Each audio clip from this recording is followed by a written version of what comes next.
Stand on the observation deck of Hoover Dam in 1935, and the view behind you would have taken your breath away. The Colorado River had been swallowed up by a man-made lake so enormous it resembled an inland sea. Lake Mead, at full capacity, held 94 cubic kilometers of water, enough to submerge the entire state of Rhode Island under 33 feet of depth.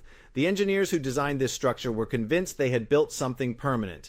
100 years of guaranteed storage. A buffer so large that no drought, no dry spell, no shift in precipitation could ever threaten the cities and farms that relied on it. They built it assuming the river would always deliver. They were catastrophically mistaken. Stand on that same deck today, and the view is almost unrecognizable. The waterline has retreated more than 100 feet from where it once stood. Entire marinas that used to float on open water now sit on cracked, exposed earth. Boats rest on dry bedrock hundreds of feet from the lake's edge, rusting in the desert sun. The canyon walls tell the whole story without any words needed. White and gray mineral stains stripe the rock face from top to bottom, the chemical residue of decades of high water that no longer exists. People call them bathtub rings. Except this particular bathtub has been draining for 20 straight years, and nobody knows how to turn the tap back on. The scale of what Lake Mead supports is staggering. 40 million people spread across 7 states: California, Nevada, Utah, Arizona, New Mexico, Colorado, and Wyoming rely on the water that passes through Hoover Dam. Not partly, not as a secondary option, completely and exclusively. Las Vegas would not exist without it. Phoenix, a city of 1.5 million people dropped into the middle of one of the world's harshest deserts, survives entirely because of that water. The farms of California's Central Valley, which supply a significant portion of the food eaten across America, are irrigated by it. There is no backup system. There is no alternative pipeline quietly waiting behind the scenes. This is the one and only system, and it is running low. The mechanism that governs everything is simpler than most people realize. 2 large intake structures sit embedded in the face of Hoover Dam on the Arizona and Nevada sides. They function like giant straws pushed into the bottom of a glass. As long as water remains above those intake openings, gravity pulls it downward through the dam, spinning turbines that generate electricity and feeding the distribution pipes that carry water out to tens of millions of people. The system works automatically, continuously, without intervention, as long as the water is high enough. Below 895 feet of elevation, however, both intakes fall above the water line. At that point, there is no flow. The water that remains is physically unreachable. It pools at the bottom of the basin, sitting motionless and inaccessible, which is precisely why engineers named this the dead pool. The water does not circulate. It does not move. It simply sits there, useless, while 40 million people go without. 895 feet is not a theoretical threshold invented by scientists running computer simulations. It is the exact elevation at which the physical infrastructure of Hoover Dam stops functioning. When the lake drops to that level, the math becomes brutally real. Las Vegas looked at these numbers and decided not to wait. In 2010, the Southern Nevada Water Authority made a decision that would take over a decade to carry out. They approved the construction of what became known as the third straw, a tunnel drilled entirely through solid bedrock that would allow the city to pull water from a depth of 860 feet, well below the dead pool threshold. Unlike the 2 existing intake towers, which draw water from a fixed point on the dam face, this tunnel would reach under the lake from below, accessing water even if levels dropped far beneath the point where the original system failed completely. The project was budgeted at $817 million. It would become one of the most complex engineering undertakings in American water management history. The construction challenge was almost impossible to visualize. Engineers could not drain Lake Mead to build inside it. They could not shut down Hoover Dam while tens of millions of people still needed the water it delivered. Everything had to be built while the system remained fully operational. Workers began on the Nevada shoreline and drilled inward and downward through layered formations of Hoover limestone and dolomite. They navigated around existing buried infrastructure, past water quality sensors, around power conduits. The tunnel runs roughly 7 miles total, approximately the same distance as downtown Las Vegas to its international airport. Boring that distance through solid underwater rock while the lake pressed down from above and the city continued drawing water from the same system was like performing surgery on a patient who was still running a marathon. Conventional tunnel boring machines were not an option. Those machines are enormous and require a completed tunnel to extract them from once the work is done. Instead, crews used rotary drill rigs and conventional hard rock blasting techniques, advancing slowly through difficult terrain. Water infiltrated constantly from the lake above, requiring continuous pumping and sealing. The tunnel lining had to withstand decades of pressurized flow without cracking or shifting. Every measurement had to be exact because a deviation of even a few feet in positioning would mean the tunnel emerged at the wrong elevation, missing its target entirely and rendering the entire project useless. The tunnel reached completion in 2022. The third straw could now deliver water at 860 feet, a full 35 feet below the dead pool threshold. Engineers had bought the city a critical buffer, an emergency backstop that would engage automatically when the original system could no longer function. It was an extraordinary engineering achievement. It was also, depending on how honestly you assess the underlying crisis, an extraordinarily expensive acknowledgement of how bad things had gotten because the third straw does not produce water. It does not manufacture anything. It simply allows access to water that already exists, sitting 35 feet lower than previously reachable. If Lake Mead continues dropping past 895 feet, the city can keep drawing from 860 feet for a while. But the water level will not stabilize automatically just because a deeper intake now exists. The lake will keep falling, and 860 feet may not hold indefinitely either. At some point, even the third straw pulls nothing but air, and then there are no more engineering solutions waiting in the queue. The pace at which Lake Mead is declining was itself a shock to the people who study these things professionally. The climate models built over the past few decades predicted a gradual reduction. Steady, manageable, something that could be addressed through incremental conservation and policy adjustments. What actually happened was faster. Over the last decade alone, the lake fell over 100 feet, nearly double the rate that projections had suggested. The Colorado River, the source of almost all of that stored water, is delivering less volume every year. The gap between what the river carries and what the original compact agreements allocated keeps widening. Several forces are combining to drain the system simultaneously. The snowpack that accumulates in the Rocky Mountains through winter and releases gradually into the Colorado River through spring is melting earlier each year. Hotter air causes more evaporation from the lake surface before that water can be used by anyone.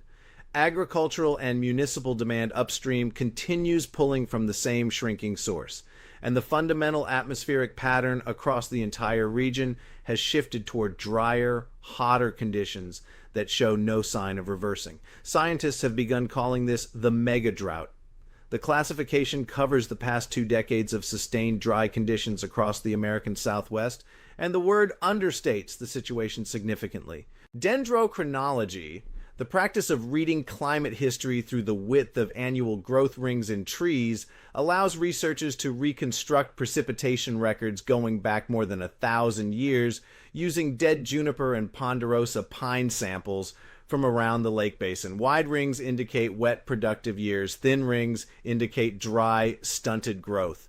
The record is extraordinarily precise. What that record shows is that nothing in the past 1,200 years compares to the current stretch of drought, not in duration, not in intensity.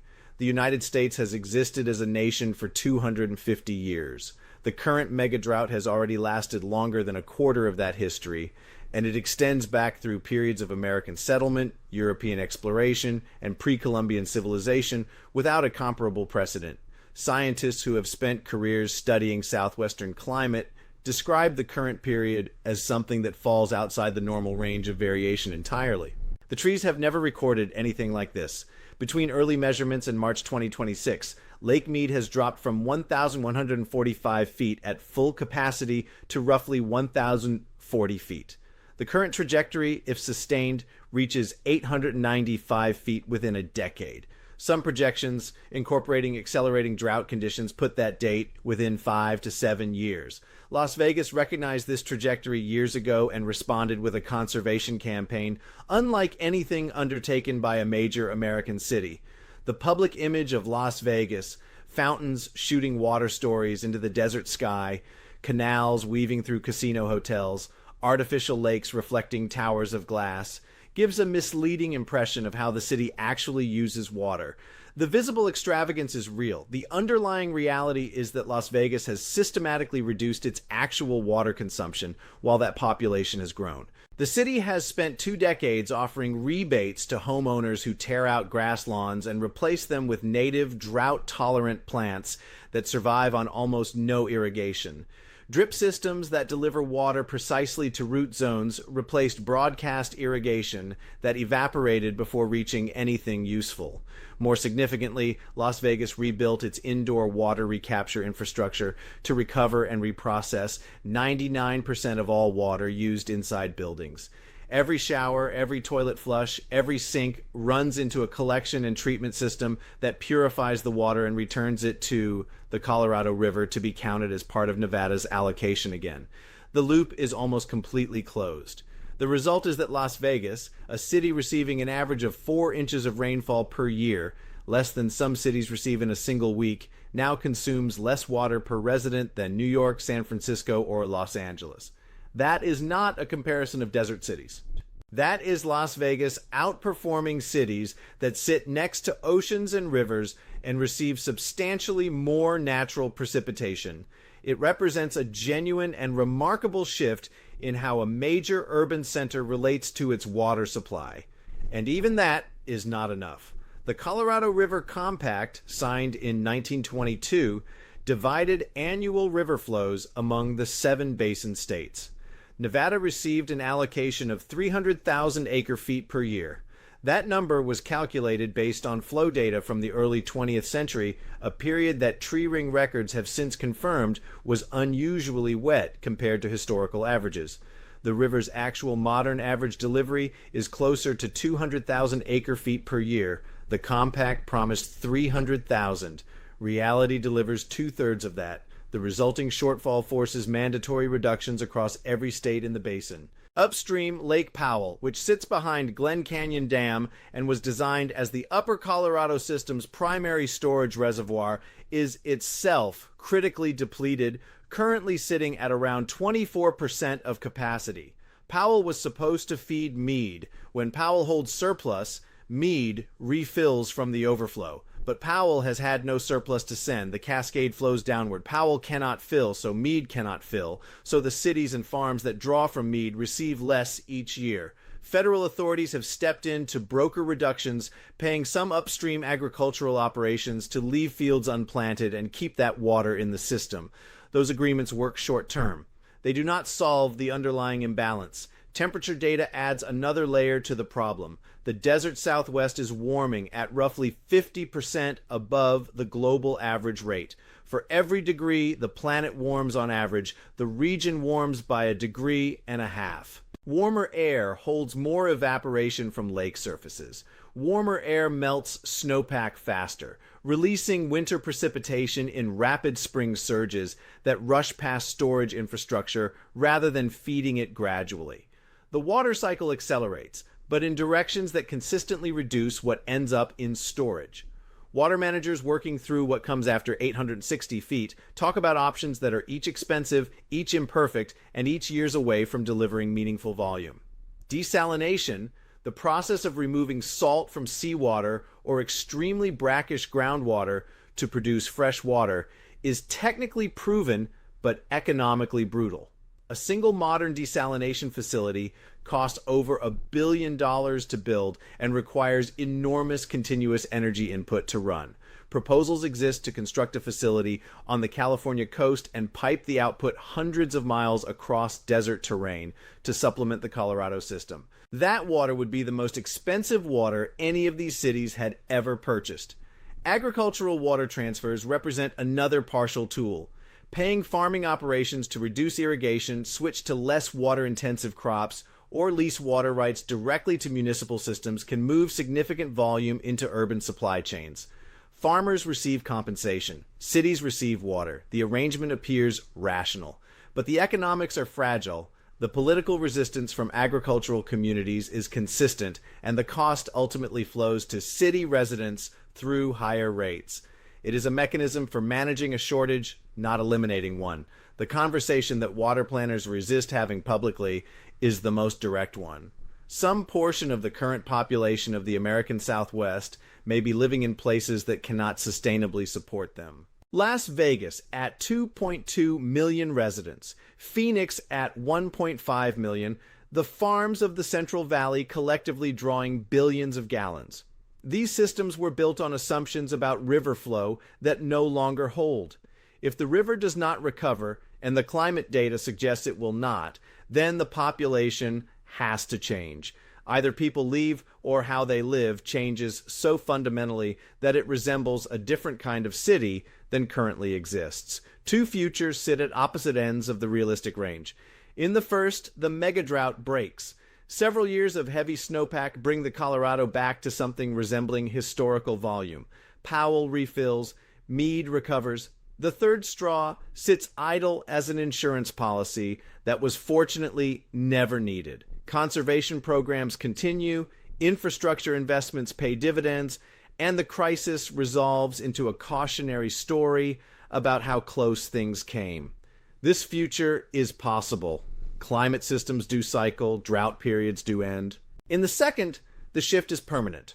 The region is not experiencing a temporary dry cycle, but a structural transformation of its climate baseline. The Colorado River does not recover to compact era volumes because those volumes reflected an anomalously wet century that is simply over. Mead continues its decline regardless of conservation. The third straw provides a decade of additional access to a shrinking pool. Desalination and transfers provide partial supplements at enormous cost. And eventually the region undergoes forced transformation, smaller cities, less agriculture, different economics, a Southwest that looks fundamentally unlike the one that grew up in the second half of the 20th century. The third straw represents Las Vegas's answer to this uncertainty. It is infrastructure built on the premise that buying time has value, that a decade of additional access could be the decade in which technology improves, climate shifts, or enough policy change occurs to thread the needle between crisis and adaptation. The tunnel is not an argument that everything will be fine. It is an argument that fighting for time is worth the cost of $1 billion+ hole through underwater rock. Whether that bet pays off is the question that determines the future of the entire American Southwest. The dead pool approaches on a timeline measured in years, not decades. The decline is already underway. The engineering response is complete and waiting.